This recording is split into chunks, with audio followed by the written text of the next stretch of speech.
She was convinced I'd collapse, beg, and chase after her. That was the grave miscalculation she made.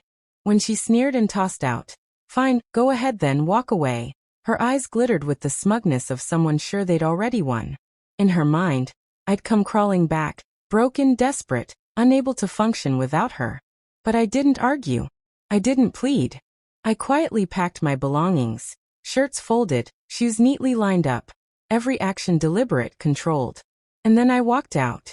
The door shut with a soft click, and the silence that followed unsettled her more than any words could. I caught the flicker of doubt in her face as I left. She never realized silence was the sharpest weapon I had. For 7 years, we called it marriage. 7 years of dinners shared under hushed tones, whispered assurances, and nights where I believed we were laying the bricks of a life together. I worked myself to exhaustion, believing I was building stability for us. She claimed I was too tired, too distant. All the while, she was opening our bed to another man. At first, I brushed away the warning signs. The late-night texts she flipped her phone over to hide, the strange perfume that clung to her after errands, the kisses that grew colder with each passing day. I told myself it was pressure, that she'd find her way back to me, that love could carry us through. But love doesn't live in shadows. Love doesn't laugh into the phone the moment the shower drowns out the sound. Deep inside, I knew the truth long before the evidence found me. It landed on a Tuesday. She was humming in the kitchen when her phone lit up with a message from a number I didn't recognize. The words were raw, possessive, the kind of language a man uses when he thinks he owns someone. My chest tightened with bitterness, yet I forced myself to remain calm. She stirred the pot, smiling at me as though nothing was wrong. But she wasn't my partner anymore. She was a stranger wearing the mask of my wife. I didn't confront her then. That would have been reckless. Revenge doesn't belong to the impulsive. It belongs to the patient. So I started collecting proof. Bank statements, call logs, GPS routes from her car. I traced purchases, luxury items I'd never seen, weekend retreats, that were in fact hotel stays with him. I hired a private investigator. Within weeks, I held undeniable evidence. Photographs of her fingers tangled with his, their mouths pressed together in parking lots, in bars, even outside the home I worked to provide. Every betrayal was logged, time-stamped, and preserved in a folder thick enough to crush every excuse she might try to give. Once I had it all, I moved the pieces into place. I funneled my earnings into a private account. I shut down the joint card she'd been bleeding dry. I sat with a divorce lawyer. Ironically, one her own father had once recommended to me, saying, "If she ever betrays you, don't wait."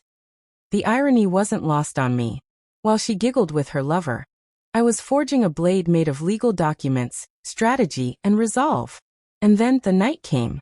The night she thought she would break me. We clashed, or rather, she mocked while I stayed calm. She accused me of being distant, of no longer satisfying her. Finally, she spat out the words with venom. "If you're so miserable, just leave." She expected a fight, a meltdown, or desperate begging. Instead, I looked her in the eye, steady and unshaken, then turned and began to pack. Her voice cracked, uncertain now. "You're really leaving?" "Yes," I said. Nothing more. That night, I walked out. She believed it was her triumph. But for me, it was the opening move in her downfall. The storm followed quickly. Her father called, his voice shaking with anger. "What happened? Why did you abandon her?" I invited him over, sat him down, placed the folder in front of him. Photos, receipts, text messages. I watched his expression harden with every page. This was a man who valued honor and loyalty above everything. His daughter had been his pride. Now she was his disgrace. When he finished, his hands shook. He met my eyes. "I'll handle this," he said. I didn't ask how. I didn't need to. 2 nights later, she called me. Her voice was frantic, trembling. "What did you do?" I almost laughed. "What do you mean?" "My father," he stormed in. "He had the photos, the receipts. He knows everything. He said I've shamed him. He's cut me off." Her sobs cracked through the line. The arrogance was gone. The same woman who dared me to walk away now sounded like a frightened child watching her world burn. I stayed silent. That silence cut deeper than any words could. Her life unraveled in front of her. Her father ended his support. The friends she once bragged to now whispered about her betrayal. Her lover? Gone the moment her money disappeared. I heard later she begged him to stay. But men like him don't love, they feed. And when the feast is gone, they hunt elsewhere. She came back to me eventually. Tearful, begging, promising change. But I was already gone. My lawyer filed the divorce.